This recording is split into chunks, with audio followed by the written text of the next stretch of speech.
नमस्कार दोस्तों और स्वागत है नॉलेज ऑफ फैक्ट्स में।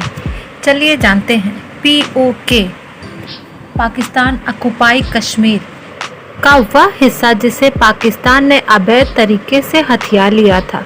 दोस्तों, जब से मोदी सरकार बनी है तब से प्रधानमंत्री और गृह मंत्री अमित शाह का उद्देश्य यही रहा है कि भारतीय संविधान के अनुच्छेद 370 को हटाना।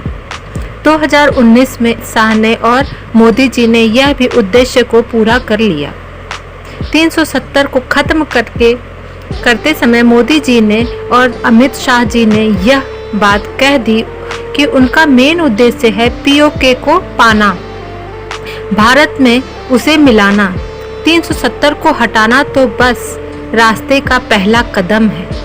भारत सरकार POK को लेकर कई योजनाएं बना रही हैं।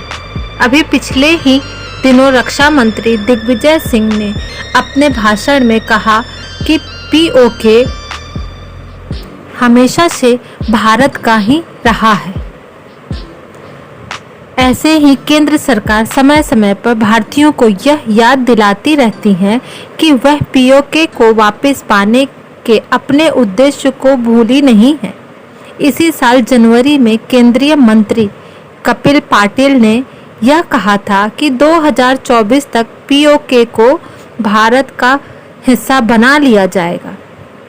अभी 2022 चल रहा है। बात यह है कि क्या 2 या 3 साल में POK भारत में मिल जाएगा?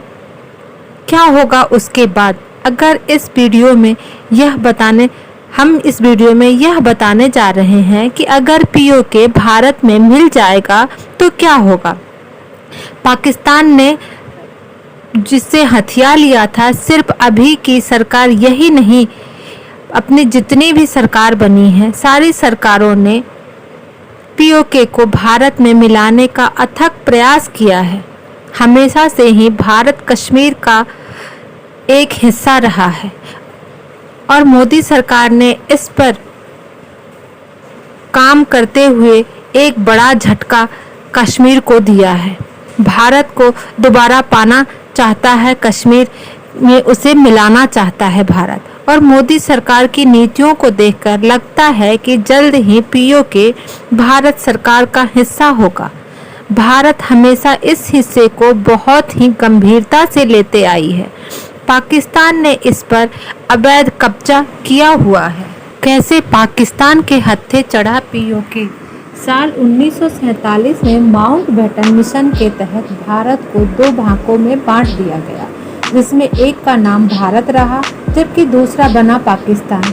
अंग्रेजों ने 550 से ज़्यादा भारतीय रियासतों को तब अपनी इच्छा के मुताबिक दोनों में से किसी एक देश के साथ रहने की अनुमति दे दी थी।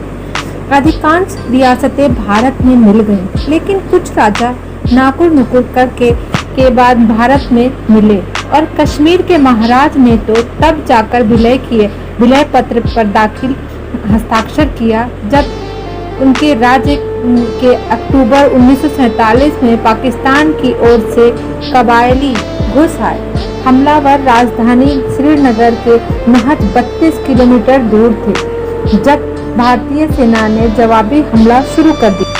26 अक्टूबर 1947 को ऐतिहासिक तारीख थी जिस दिन महाराज हरि सिंह ने भारत के साथ समझौता किया। इस समझौते के मुताबिक राज्य के रक्षा, विदेश और संचार मामले भारत के अधीन होगा, जबकि बाकी विषयों पर जम्मू कश्मीर राज्य अपना अधिकार रखेगा। दोस्तों, आपको बता दें कि जब बात POK की होती है तो ज़्यादातर मीरपुर, मुजफ्फराबाद के आसपास घूमती है, जबकि गिलगित बाल्टिस्तान को भी भारत इसी का हिस्सा मानता है। इसके पीछे भारत का तर्क है कि ये इलाका भी उसी जम्मू कश्मीर का भाग है। महाराज हरि सिंह ने भारत के मिलने पर सहमति दी थी। उधर पाकिस्तान ने गिलगित पाकिस्तान को भी POK से अलग करके स्वायत्तता का ढोंग रचा है।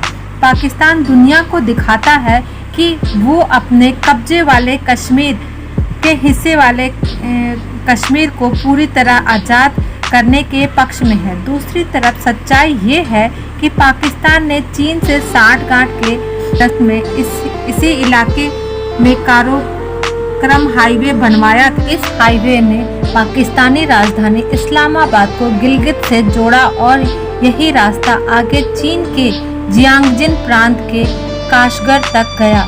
चीनी सरकार जियांगजिन को एक हाईवे से बलूचिस्तान के बंदरगाह से जोड़ने की योजना पर काम चल रहा है, जिससे पाकिस्तान को अपनी हालत सुधारने का भरोसा है।